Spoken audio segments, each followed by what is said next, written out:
todo este fenómeno que vemos en el crecimiento que han conseguido las ciencias biológicas es realmente extraordinario, ha sido extraordinario y va a seguir siendo extraordinario.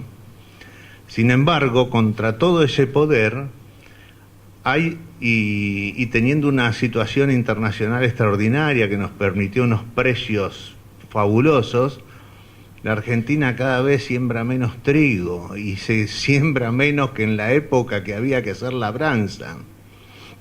Y esto es por las políticas fiscales, es decir, todo lo que conseguimos, las ciencias biológicas, se ve neutralizado y aniquilado por las ciencias, en este caso económicas, y en el campo de las ciencias blandas, en el derecho, que generan toda una legislación que va en contra del progreso, del bienestar, y que generan que si seguimos con esta tecnología y con este sistema jurídico y económico, la concentración va a ser mayor todavía, el progreso para unos pocos mayor todavía, y mayor la pobreza para las grandes mayorías de nuestro país.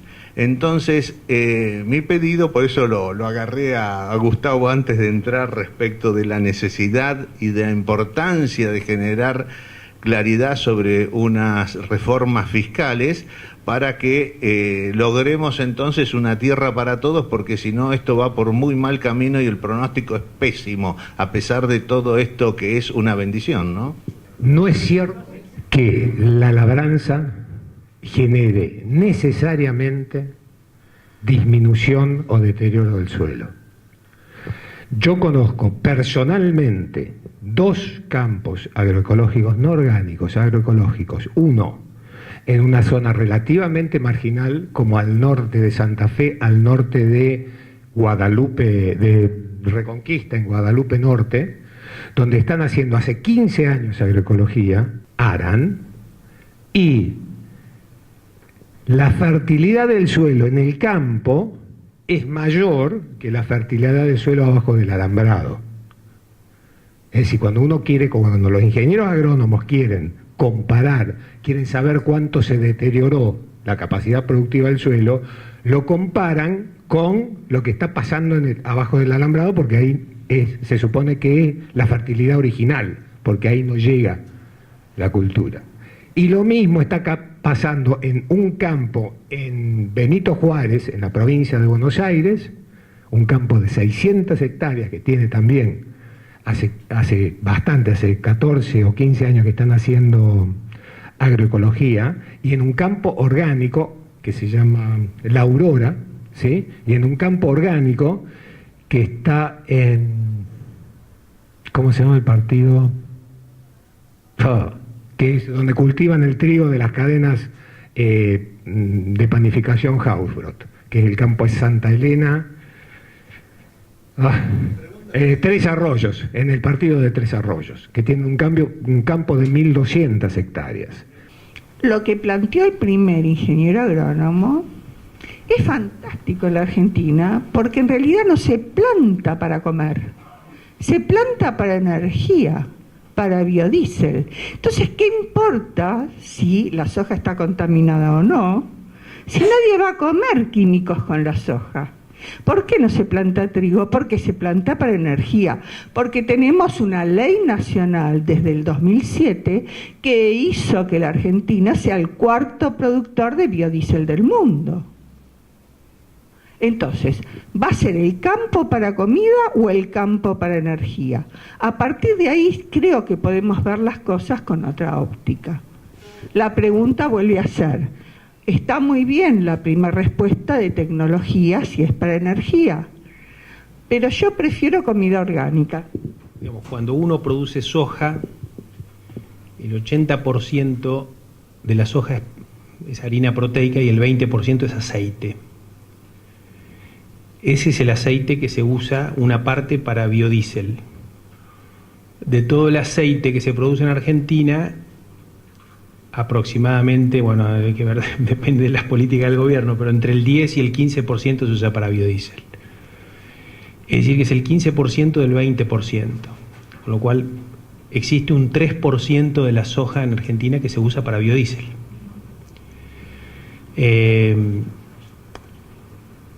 En el paradigma que yo describo, va a haber para mí,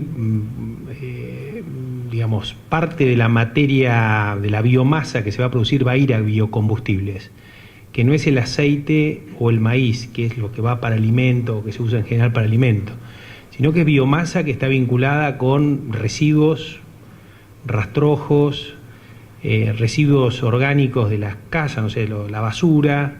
Todo eso se va a poder transformar en combustible. Creo que ese es el verdadero cambio. El otro cambio que usted describe, digo, para no entrar en la discusión si es importante o no importante ese 3%, digo, sí, es algo que está ocurriendo. En el caso del maíz, en Estados Unidos se usa una cantidad importante de maíz para biocombustible.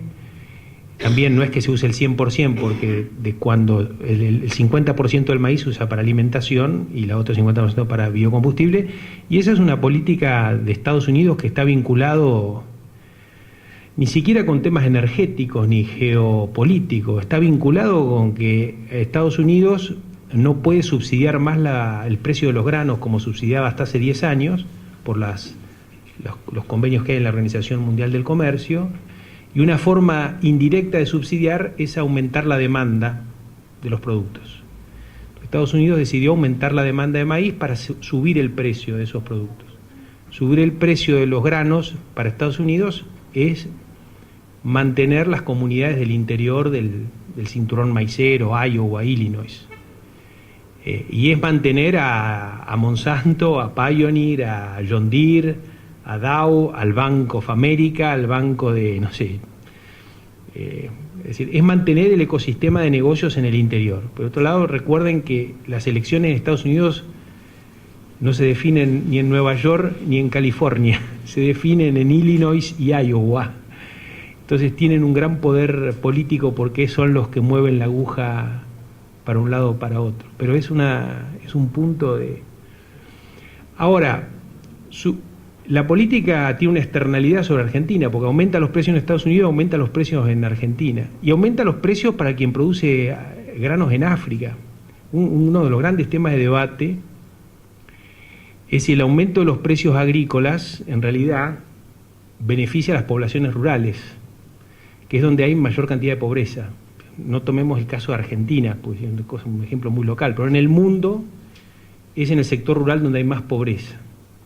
Subir el precio de los granos es una oportunidad nueva para los pobres que viven en el campo. La pregunta es si ese mayor valor va a los productores o se queda dentro de la cadena de valor. O sea, me parece que hay debates para hacer, para plantear, pero yo no iría por ese lado en el debate, iría por el debate para ver por qué la alza de los precios agrícolas de las materias primas no llegan a los productores pobres del mundo. Me parece que ese es un punto importante.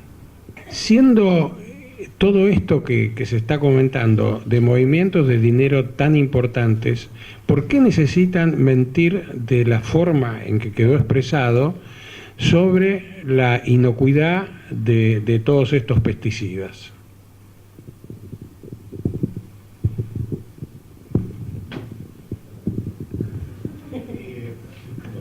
No. A ver, el sistema, Javier, vos podrías contestar esto mucho mejor que yo, ¿no? No, el tema es el siguiente. El sistema, a ver, hay básicamente dos sistemas agroalimentarios en pugna. Yo no creo en la presentación que hizo Gustavo hace un rato. Hay dos sistemas, hay una variedad muy amplia de sistemas agroalimentarios, porque no es solamente cómo se produce, es cómo se produce, cómo se cosecha, cómo se distribuye, cómo se comercializa, dónde se comercializa. ¿A qué me refiero? Si los cultivos, si los de commodities llegan hasta el borde de los pueblos, eso quiere decir que el pueblo perdió la seguridad y la soberanía alimentaria, sobre todo la soberanía alimentaria. Tiene que traer los alimentos de otro lugar, con el impacto ambiental que eso tiene, una cantidad de cosas, ¿sí?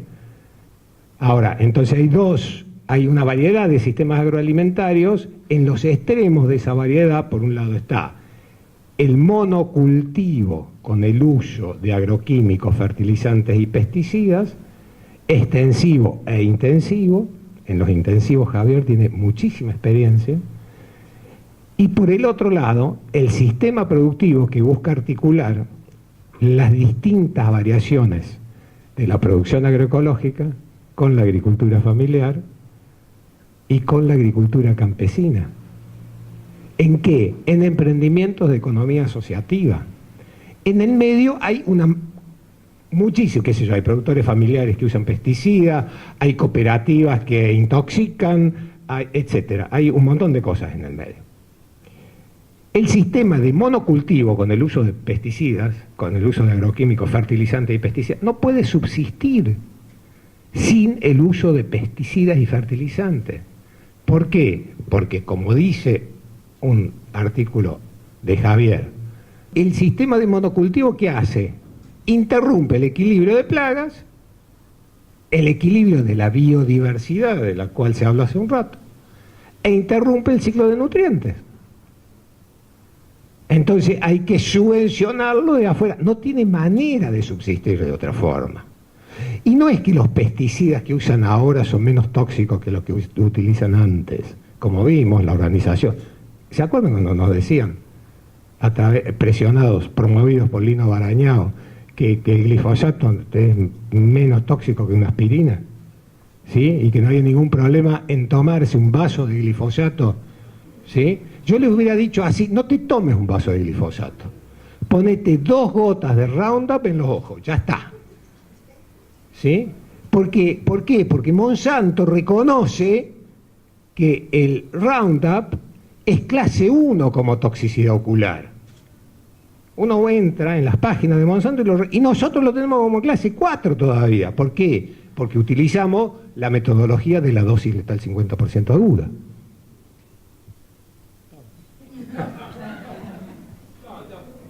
No, obviamente que quisiera hacer un comentario sobre tu charla, que me parece un gusto conocerte también.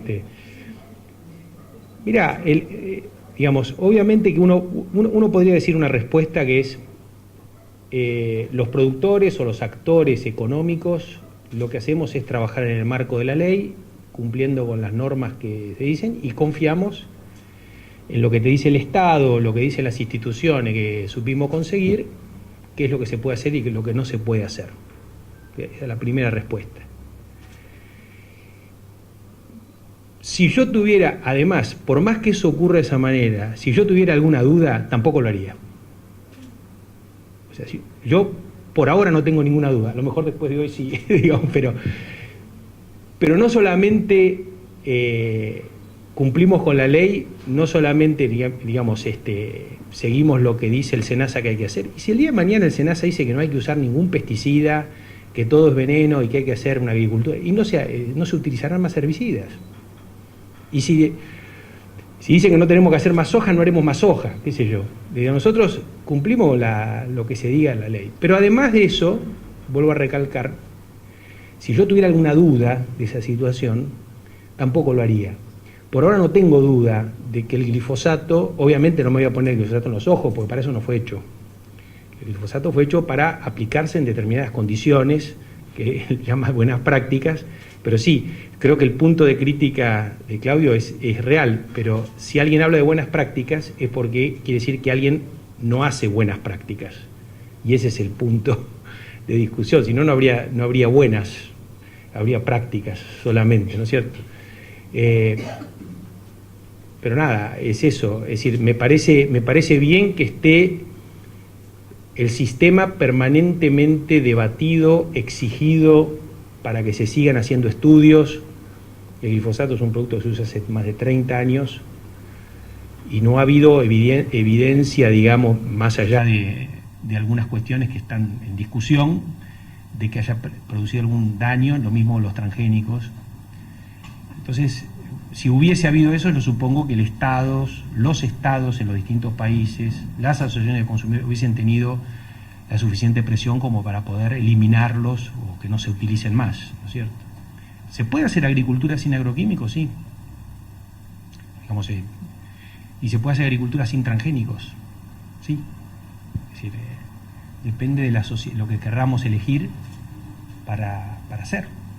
De hecho, yo soy ingeniero agrónomo de la década del 80, en esa época no había transgénicos, y mi abuelo hacía agricultura casi sin agroquímicos, con control mecánico de las plantas y de las plagas, ¿no es cierto? Por supuesto, cada tanto se ligaba una plaga de langosta que se comía todo. Y bueno, eso hizo que la gente prefiera usar clorados o fosforados a tener la plaga de langosta. Y bueno, fue una decisión de la sociedad.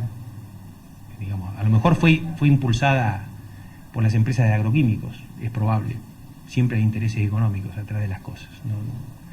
Pero la sociedad en su conjunto, o el Estado en ese momento, decidió que íbamos a usar clorados y fosforados que 20, 30 años después sabemos que tienen impactos y residuos en la cadena trófica y todos los daños que sabemos que ocurren. Es probable que más adelante haya nuevas investigaciones de productos nuevos que aparezcan y que determinen que los piretroides no son tan buenos como parecen. Y bueno, en ese momento habrá que prohibirlos y demás. Y por eso estamos en una sociedad organizada de esta manera, porque si no sería una anarquía, ¿no? O sea, cada uno tendría su punto de vista de las cosas, ¿no? Se organizan a través de un Estado, hay justicia, hay leyes, hay reglas de juego, hay límites, y hay organizaciones no gubernamentales que exigen mucho, fuerte, y que me parece que es clave que sí lo hagan, que es fundamental, y ojalá tener éxito significa que se equivocó todo el mundo y que nos mandamos mil cagadas, pero ojalá que puedan apoyar y ayudar a mejorar muchísimo lo que se está haciendo. Producir, vender plaguicidas es un negocio. Por eso vos decías, ¿por qué se oculta? ¿No? Es decir, yo vengo estudiando la problemática de los plaguicidas no ahora, hace 24 años. O sea, empecé hace mucho, fundamentalmente en las producciones de hortalizas, y después ahora trabajo en el tabaco, trabajo en los olivos, trabajo en las producciones extensivas, y por ahí no estoy de acuerdo con Gustavo en que los productores siguen siempre con los preceptos.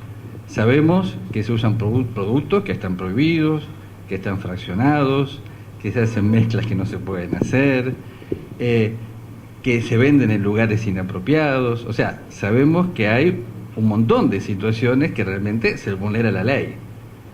La otra cuestión es clara, hablamos del SENASA, de los ministerios, y sabemos que también en Argentina no son entes asépticos. Están muy influenciados obviamente por las empresas. Me tocó participar claramente en el convenio de Estocolmo para prohibir el endosulfán, y Argentina era el país obviamente más influenciado por las empresas que producían este endosulfán. Es un negocio. Argentina pasa de utilizar 30 millones de kilos de agroquímicos en el año 93 a casi 400 millones, y la superficie no crece en la misma cantidad. Y esto tendrá que ver con muchas cosas que tenemos que reflexionar. Yo siempre hago esta pregunta. Yo tomo un remedio para mi ácido úrico. Si cada vez tengo que tomar más remedios es porque algo estoy haciendo mal. Si cada vez usamos más agrotóxicos en la agricultura es porque algo estamos haciendo mal. Las resistencias, el tema del cambio climático, del cual la agricultura también es responsable. El 35% de los gases de efecto invernadero los produce la agricultura. El óxido nitroso de los fertilizantes, dióxido de carbono, gas metano. Entonces me parece que reflexionar un poquitito más en torno a esto del negocio de los agrotóxicos. Los últimos estudios, esos que la Organización Mundial de la Salud no considera, ¿sí?, señala daños de cáncer, malformaciones congénitas y abortos espontáneos, alergia, mal funcionamiento de enzimas, afectación del metabolismo energético de mitocondrias, lo que pone en riesgo la sobrevivencia celular, alteraciones en el sistema inmunológico, disrupción hormonal, hipotiroidismo, enfermedades mentales Parkinson y daños genéticos.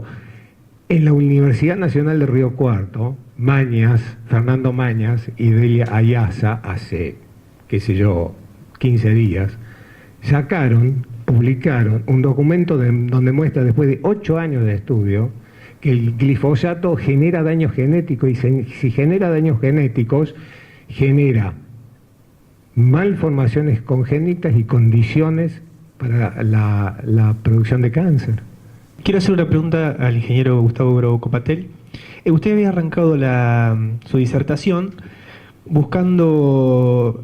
tratando de no ser políticamente correcto, pero a mi interpretación siento que cuando usted institucionaliza en función de las leyes o de las normas que el profesor ha mostrado, la falacia que hay porque internamente se autojustifica, siento que es como una traición a la propuesta que usted quiso hacer, de querer ser fiel a lo que usted pensaba y lo que usted cree.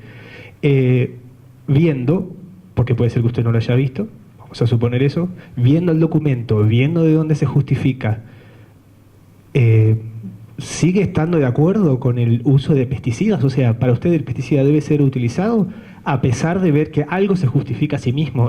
¿Sí?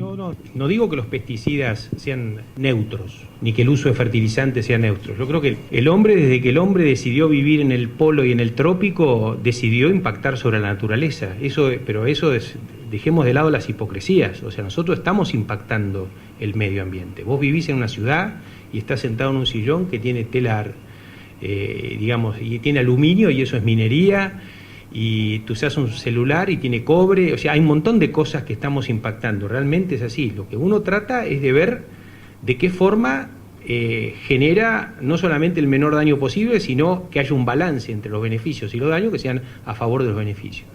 Eso no lo determino yo, ni lo determina el productor, lo determina la sociedad en su conjunto a través de los estados, de las formas de organización que tienen y que determinan cuál es la mejor manera. Hay cosas que determina el Estado que a mí me parece que no está bien, pero las tengo que acatar, ¿no es cierto? Y tengo que cumplirlas y demás.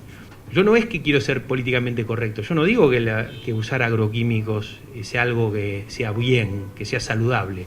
Sí te puedo decir que me parece que la forma que usamos ahora es menos impactante que la que usábamos antes, que usamos más agroquímicos, es cierto, pero producimos mayor cantidad de toneladas. Entonces la cantidad de agroquímicos utilizados en función de las toneladas y la energía producida es cada vez más eficiente, que obviamente que el uso de mayor de agroquímicos está venido porque estamos resolviendo los problemas de erosión y demás, y la siembra directa demanda un mayor uso de agroquímicos que lo mecánico, pero ahí tenés que decidir qué hago, erosiono o uso agroquímico. Es decir, a lo mejor está resuelto en algunos campos como vio Claudio. La verdad que yo, después de 8 años de manejo y conservación de suelo y de la experiencia que tengo, no tengo esa misma experiencia. No digo que no lo haya, puede ser que haya otras experiencias buenas y habría que aprender de esas experiencias. Entonces, me parece que si queremos vivir en una sociedad que genere alimentación, que genere productos y qué sé yo, bueno, este es un camino.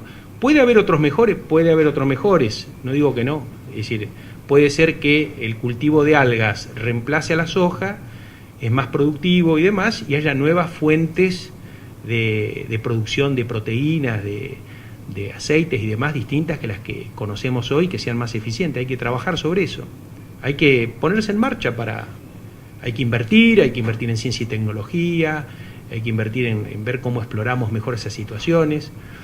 Y una situación interesante que también sobre los temas de los movimientos sociales.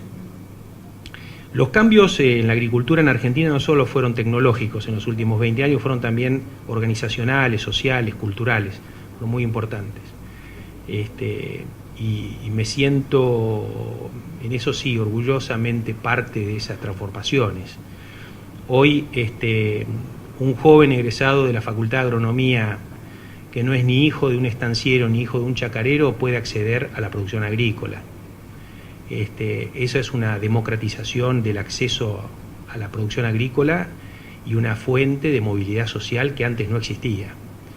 Entonces, hoy se puede producir sin tener la propiedad de la tierra, tercerizando el trabajo en proveedores de servicios especializados y a veces ni siquiera teniendo el capital propio porque te lo prestan o porque te lo dan. Es decir, que no se requiere tener la propiedad de los factores de la producción para ser agricultor como era antes. Esto expande, facilita el movimiento, la movilidad social y el acceso a los recursos que antes no teníamos. Me parece que eso es un cambio dramático, es una reforma agraria. Es una reforma agraria muy importante. Bueno, eso nada más. Es decir, ¿tiene defectos? Sí, puede tener muchísima cantidad de efectos, pero quiero decirte que me parece a mí que yo tengo 30 años de profesión y cuando yo vivía en el campo veíamos una cantidad de tierras improductivas, con malezas que eran consideradas plagas nacional de la agricultura, con imposibilidad tecnológica. Hoy el campo es un campo productivo de clase global. Bueno, por eso pasó la producción de 30 millones de toneladas a 100 millones de toneladas en los últimos 20 años, ¿no? Proceso que se dio no solamente en Argentina, ¿no? Uruguay, Brasil, Paraguay, obviamente otros países también del mundo, pero bueno, y en general, comparada nuestra agricultura con las otras agriculturas que hay en el planeta, probablemente la Argentina sea la agricultura, digamos así,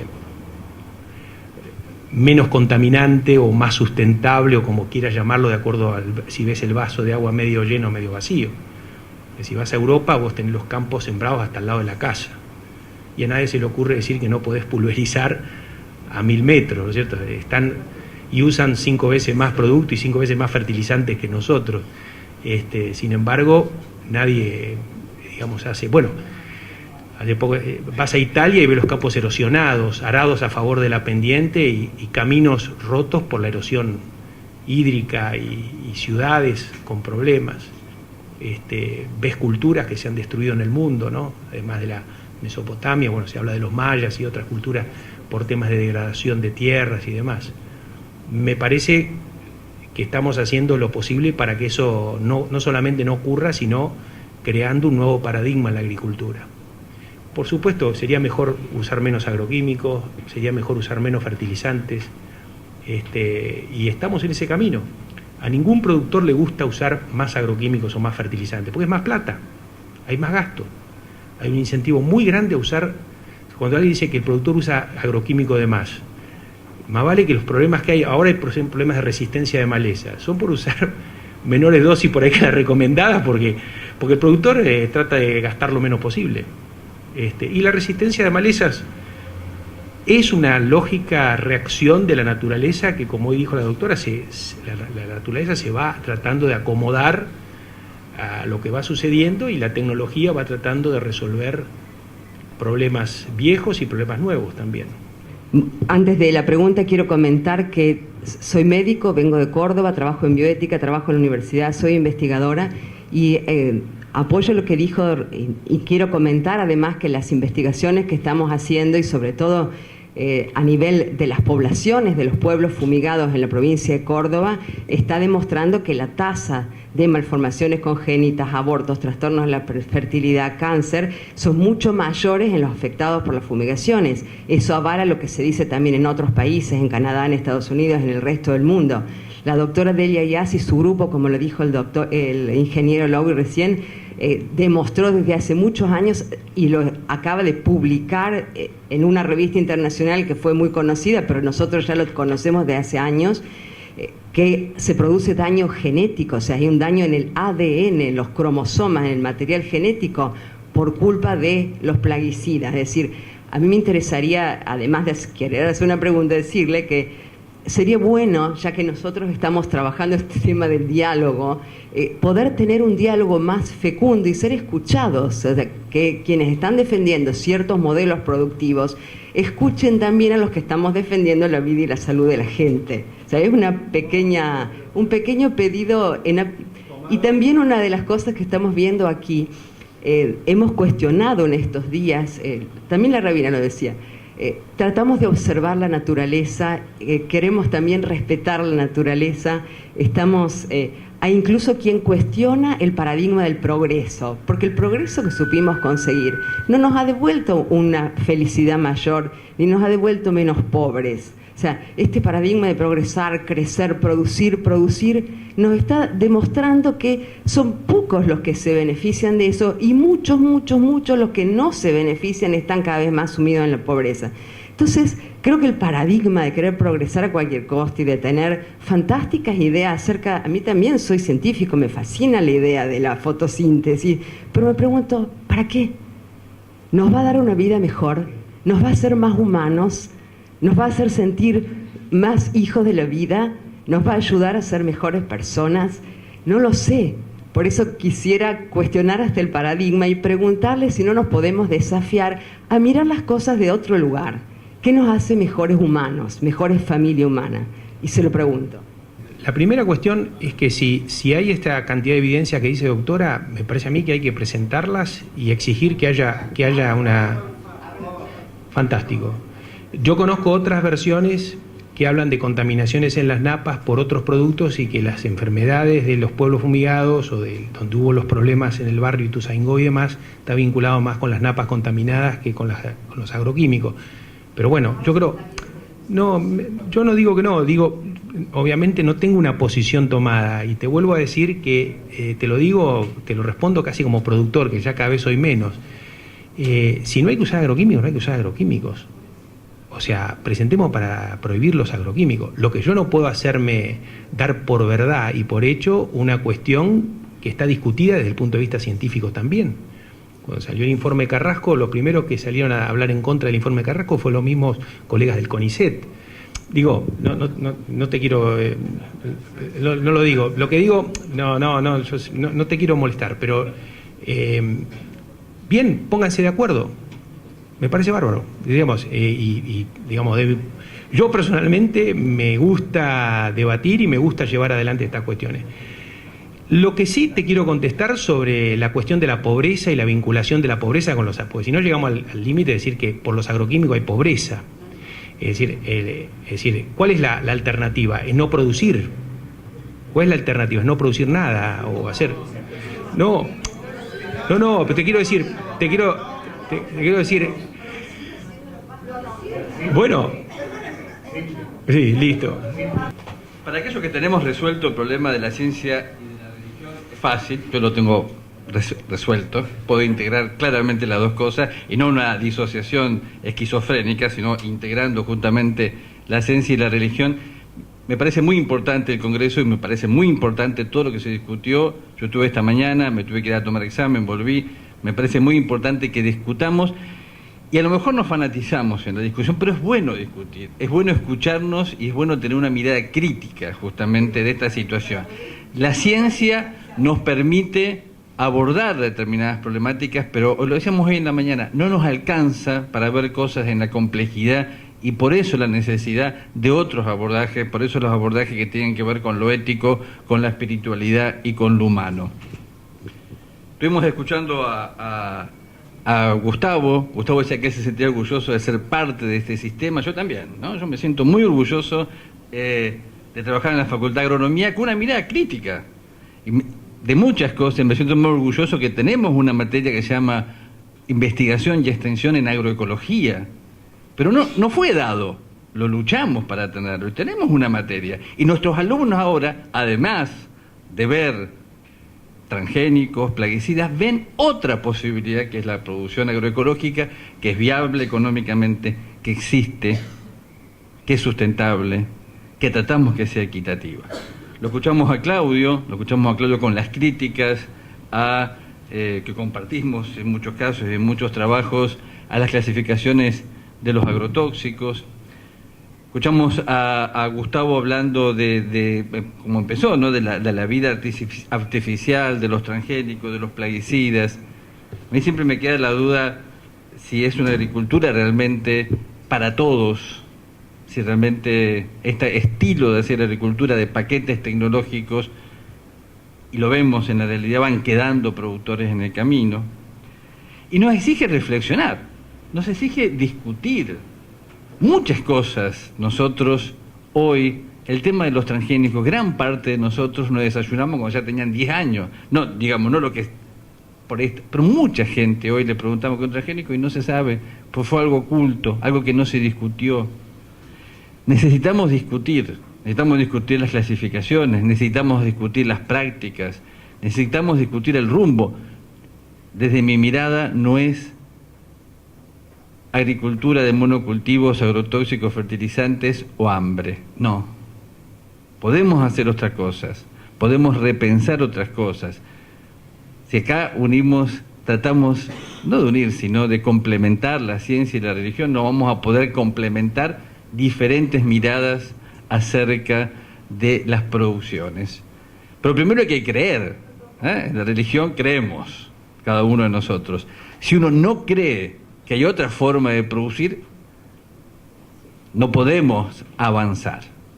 Eso me parece lo importante. Valoro el diálogo, valoro la discusión. Yo me gusta discutir mucho, me gusta investigar, me gusta trabajar con productores y me gusta discutir muchísimo, aún con los compañeros como Claudio, nos ponemos a discutir muchas veces, porque como dice Pierre Bourdieu, famoso sociólogo, las vistas desde un punto es lo que muchas veces nos hace complementar y discutir. Cada uno de nosotros, en base a nuestra historia, a lo que vimos, a dónde vivimos, a dónde crecimos, nuestro origen étnico, todos nosotros vamos a tener miradas diferentes acerca de estas problemáticas. Y está bueno que tengamos esa mirada diferente y que lleguemos a una, digo, por lo menos parcial vista común.